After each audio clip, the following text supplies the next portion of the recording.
Il y a parmi vous des gens qui souffraient beaucoup de douleurs dans les jambes et qui commencent à guérir.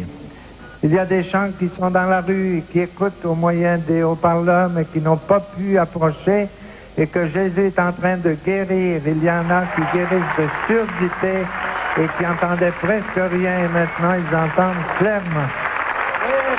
Et depuis quelques minutes, il y a des gens qui guérissent de paralysie, qui sont présents dans cette assemblée. Il y en a une ici qui commence à marcher avec facilité. On va regarder quels sont ceux qui reçoivent cette guérison. بدنا نشوف وين الاشخاص Au nom de Jésus, levez-vous debout. اللي رح يحسوا شيء بجسمهم. Ouvrez-lui un passage pour qu'il puisse marcher. افتحوا له السير لحتى يقدر يمشي من فضلكم. Continuez à marcher au nom de Jésus. Merveilleux. Il y a une jeune fille ici qui commence à marcher. في بنت هون عم تبلش تمشي. On voit qu'il y en a plusieurs qui reçoivent cette bénédiction. في كثيرين اللي عم ينالوا هالبركه. Gloire à toi, Seigneur. المجد لك ايها الرب يسوع. Regardez ce qui se passe en bas aussi. Il y a des signes que Jésus guérit plusieurs malades en bas. Merveilleux. Gloire à toi, Seigneur. Bénis tous les petits-enfants qui sont ici, Jésus. ايها الرب يسوع. C'est impossible d'annoncer toutes les guérisons que Jésus est en train de faire.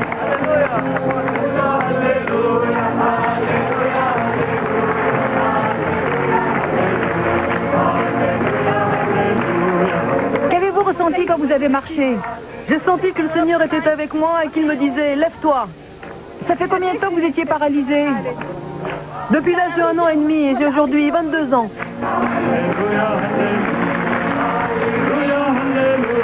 Qui t'a fait marcher? C'est Dieu. Dieu seulement.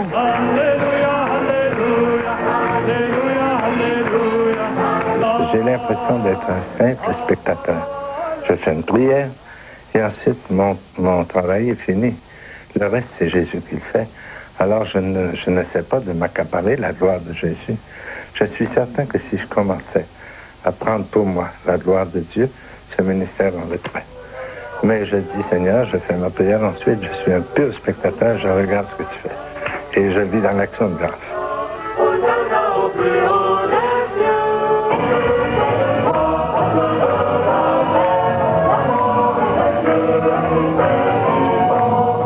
Quand c'est possible, j'aime beaucoup accompagner mon ministère de guérison, soit de la célébration de l'Eucharistie ou de l'exposition du Saint-Sacrement, pour que les gens ne regardent pas moi, qu'ils regardent Jésus. Vérifiez en faisant un geste quelconque pour voir si vous êtes l'un de ceux que Jésus est en train de guérir. Il y en a une là-bas qui marche bien seule.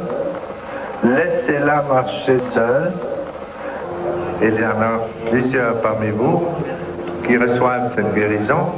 Et quand on témoigne d'une guérison reçue, c'est une façon merveilleuse de remercier Dieu de ce qu'il a fait pour nous. Je vous invite à avoir l'audace de venir raconter à l'équipe ce qui vous est passé.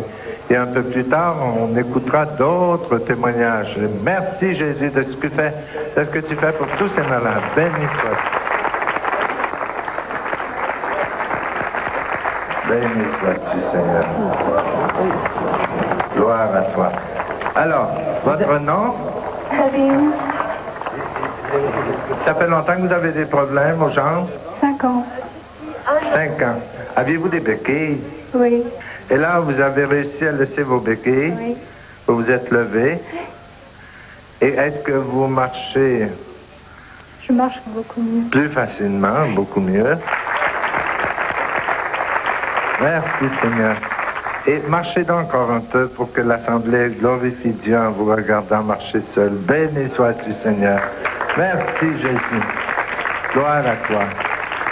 C'est un charisme qu'on reçoit pour édifier la foi de l'Assemblée.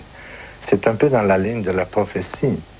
Une parole de connaissance nous arrive comme une prophétie. Ce n'est pas une parole qu'on entend à l'oreille, c'est comme une voix sans son. Il n'y a pas de son. Mais ça nous arrive au cœur, une certitude. Et parfois, le Seigneur nous donne la quantité de gens qui sont guéris Parfois même, il nous donne l'âge de la personne. Et on est toujours étonné de voir que Jésus connaît même l'âge des femmes. Parfois, j'ai eu l'âge des femmes et c'était exact, pile. Parmi vous, il y a des gens qui souffraient du cancer. Et Jésus, aujourd'hui, commence à guérir 5 personnes qui souffrent du cancer et qui vont être guéries peu à peu. Au cours des semaines suivantes, votre cancer va disparaître peu à peu, progressivement, de votre organisme, de telle sorte que dans quelque temps, vous pourrez passer un examen avec votre médecin qui pourra vérifier et se rendre compte qu'il ne vous reste plus aucune trace de cancer. Merci Seigneur Jésus. En moins de 20 ans, le Père Tardif est devenu une figure de proue du renouveau charismatique, mouvement planétaire d'évangélisation mené par des communautés très dynamiques où l'on pratique prière et guérison. À Beyrouth ou ailleurs, Émilien Tardif rassemble tous les jours des dizaines de milliers de personnes. Un engouement proche de l'idolâtrie, même si le prêtre s'en défend.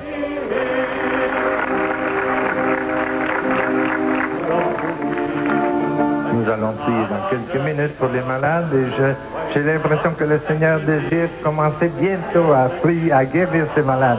رح نبلش نصلي بعد كم دقيقة نعالج المرضى والرب بده يشفي المرضى اليوم هيدي رغبته. Mais je vous dis, mettez votre confiance en Jésus. On était en train de transmettre en direct, et puis tout le monde était en train de suivre à la télévision.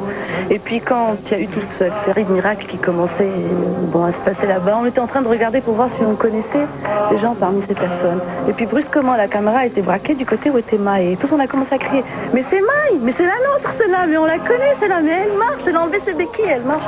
Et tout le monde a commencé à crier dans la station et à pleurer, c'était très impressionnant. Et puis c'est surtout le fait que c'est quelque chose qui s'est passé avec quelqu'un de très proche. Quelqu'un qu'on voit tous les jours, quelqu'un qu'on connaît énormément, quelqu'un qui a vraiment enduré avec nous pendant la guerre, parce qu'elle était là aussi. Hein. Elle devait courir avec ses béquilles et c'était pas facile. Pour se lever et courir avec des béquilles, elle pouvait pas bouger sans ses béquilles. Et puis brusquement, là-bas, en train de marcher, c'était beau. May avait fait une poliomyélite à l'âge de 9 mois. Elle a suivi une opération à l'âge de 17 ans et on lui a mis un appareil qui l'aidait à se mettre debout en utilisant les béquilles. Médicalement, une personne qui a une paralysie d'origine poliomyélitique ne pouvait pas marcher. Après l'apparition du Père Tardif, j'ai été surpris en voyant May marchant sans béquilles. Et même, elle pouvait se mettre debout sans même utiliser, sans l'aide de personne. Après la guérison, j'ai voulu approcher pour témoigner que j'ai commencé à marcher sans le béquille. Il y a beaucoup de foules. J'ai eu des difficultés pour traverser ces gens. Les gens me disent bravo, comment continuez à marcher, tu marches bien sans béquille, allez témoigner. Je peux dire. Encore un autre témoignage. Ah, mais venez nous raconter ça. Depuis 12 ans, je suis appareillée bilatéralement. Et là, je rends grâce à Dieu et béni soit-tu Seigneur parce que j'entends nettement. Moi, j'ai ces appareils dans la main. Regardez, c'est auriculaire dans la main et vous entendez bien sans ces appareils. Il y en a qui m'ont dit, mais ce renouveau charismatique-là, c'est trop spectaculaire. Moi, je leur dis, mais Jésus n'avait pas peur des spectacles. Quand il a guéri le paralytique dans l'Évangile, il n'a pas dit, attends que les gens s'en aillent et je vais te guérir tout seul avec toi. Devant les pharisiens, devant tout le monde. Il a dit, lève-toi, prends ton gaban et marche. Non seulement il le faisait marcher, mais il portait son petit lit au dos. Alors, c'est un beau spectacle. Le Seigneur n'a pas peur des spectacles pour réveiller la foi de son peuple. J'ai essayé de bouger mon bras et j'ai commencé à pleuvoir, mais je devais continuer la traduction et je me suis rendu compte que je peux maintenant plus bouger mon bras gauche que l'autre. Et c'est incroyable. Le Seigneur est bon et... Alléluia. Les gens, au lieu de discuter avec eux, je leur dis bien, si vous ne le croyez pas, allez voir les témoignages. Et si vous pouvez prouver que c'est faux, alors je pourrais changer mon optique. Mais allons voir le témoignage.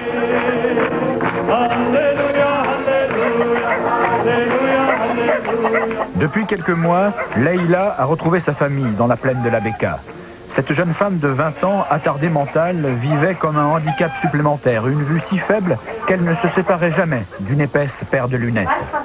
Leïla a suivi la cérémonie du père Tardif à la télévision et depuis ce jour, elle a recouvré la vue. Depuis toujours, j'avais demandé au Seigneur de la guérir. Un jour, elle avait cassé ses lunettes et j'ai dû aller à Baalbek les faire réparer. Eh bien, elle a dû rester au lit jusqu'à ce que je revienne. C'est vrai, elle ne pouvait pas faire un pas sans ses lunettes. Et aujourd'hui, elle voit très loin et en même temps, elle peut enfiler une aiguille.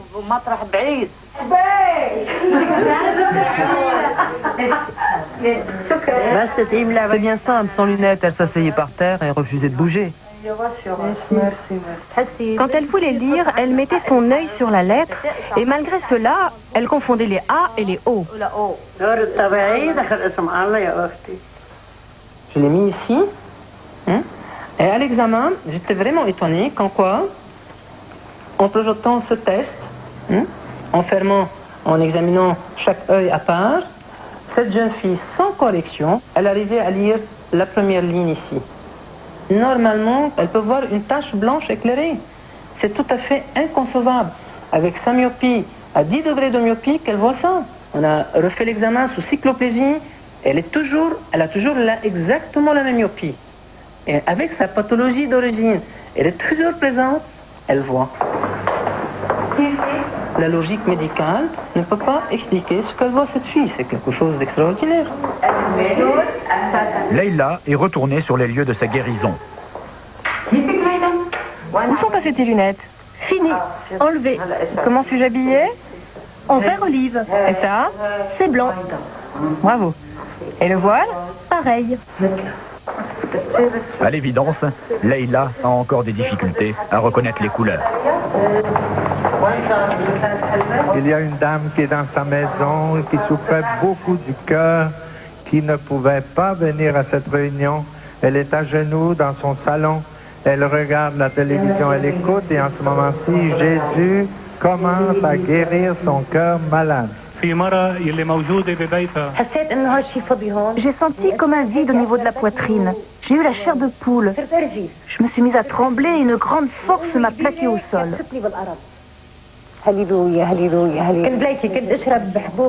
Je prenais des médicaments pour la thyroïde. J'ai fait 2 opérations pour la thyroïde qui ont échoué. Je prenais des médicaments pour le cholestérol, pour le cœur, des cataplasmes pour le cœur, des médicaments pour les nerfs. Je prenais tout ça. Depuis ma guérison, je ne prends plus rien. Elle a voulu que je lui écrive un document comme quoi Madame Frangier était complètement guérie. J'ai refusé complètement parce que scientifiquement, je considère que Mme Frangier a toujours les mêmes facteurs de risque, que Mme Frangier est toujours une dame à haut risque coronaire, jusqu'à preuve du contraire sur le plan iconographique. C'est-à-dire qu'il faut répéter une coronarographie, être sûr qu'il n'y a plus de lésions au niveau de ses coronaires. Mais dans le sens symptomatique du terme, Mme Frangier aujourd'hui est une dame qui dit ne plus souffrir. Je ne pouvais pas monter les escaliers car j'ai subi une opération de pontage du cœur. J'avais 5 artères atteintes et le médecin avait perdu tout espoir me concernant.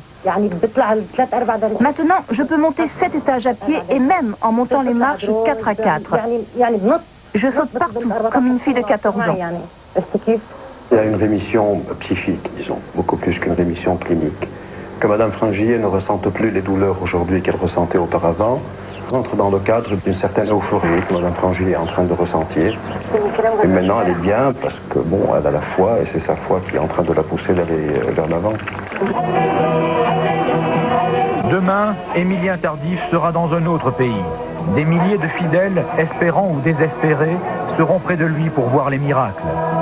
Quelques-uns se lèveront, mais la plupart repartiront sans la guérison attendue, portant toujours leur souffrance, un peu plus coupables, se demandant pourquoi Jésus les a oubliés.